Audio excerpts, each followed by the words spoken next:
वर्ष के बाद तब राज सिंहासन पर बैठे। क्यों बैठे? 14 वर्ष कहां गए थे?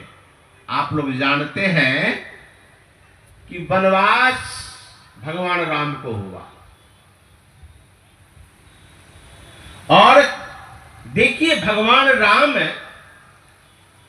का भाईचारा कैसा था। हम लोग रामचरितमानस पढ़ते हैं, सिर्फ इतना ही जानते हैं कि राम का जन्म हुआ, जंगल गए, वनवास हुआ, सीता का हरण हुआ और रावण को मार दिए, भगवान राम राज सिंहासन पर बैठ गए। इतना ही कथा कह के रामायण समाप्त। इतना ही स्थापना हो, क्योंकि दैविक भौतिक तापा राम राज काहू नहीं व्यापा। ऐसे राम राज की कल्पना आज हम लोग कर रहे हैं और वे भगवान श्री राम स्वयं राज सिंहासन पर आसीन है और राज्य संचालन कर रहे हैं। लेकिन बहुत वर्षों के बाद हमारा धर्म क्या है? हम अपने धर्म की रक्षा नहीं कर पा रहे। हम लोगों का जो धर्म अगर नहीं बचेगा तो फिर दुर्गति निश्चित है। रामचरितमानस में अगर आप ठीक से पढ़ेंगे तो आपको लगेगा कि रामचरितमानस एक ऐसा ग्रंथ है जिसमें यह दिखलाया गया है कि पिता का क्या धर्म होता है, पुत्र का क्या धर्म होता है, भाई का क्या धर्म होता है, पत्नी का क्या धर्म होता है, मां का क्या धर्म होता है। सब बातें रामचरितमानस में है। तो मैं कह रहा था जितने भी अवतार हुए हैं सब धर्म की रक्षा करने के लिए। यदा यदा ही धर्मस्य ग्लानिर्भवति भारत, जब जब हो यही धर्म की हानि, बाढ़ असुर अधम अभिमानी, तब तब प्रभु धर ही विविध शरीरा।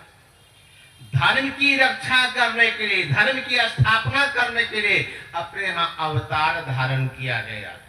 लेकिन जितने भी अवतार हुए उसमें से सबसे विशेष अवतार भगवान राम और भगवान कृष्ण को माना गया।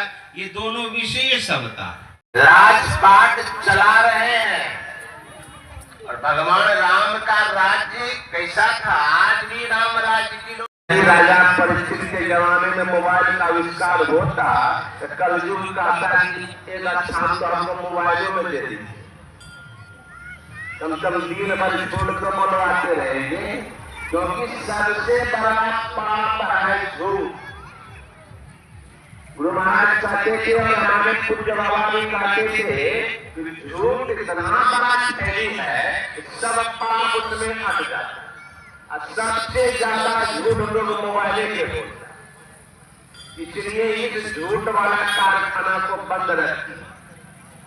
तब संतों के विचार को ध्यान से सुनिए, जीवन का कल्याण होगा। बड़ा सुंदर प्रसंग आप सुन रहे थे सभी महापुरुषों से।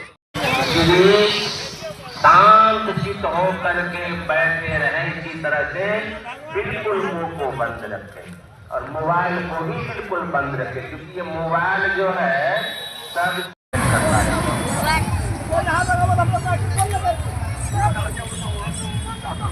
पाप नहीं लगेगा।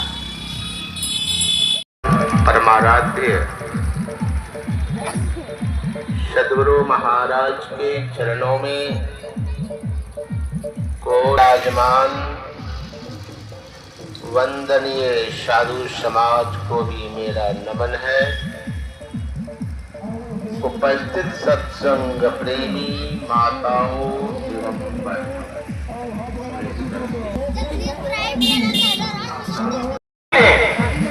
टूटे देगी मंच के नहीं कोई नहीं आवे। दोनों तरफ आप पूरा साइड भी लगता है भाई की खूनों की धारों से। आज लोग भूल गया कि भाई भाई का क्या प्रेम होता है। तो माँ सोचने लगी कि आप तो बड़ा हो गए, आप तो पढ़ना लिखना चाहिए। बच्चे से जब कहे कि बेटा पढ़ो तो बच्चा पढ़ेगी नहीं, आदत लग गई मोबाइल।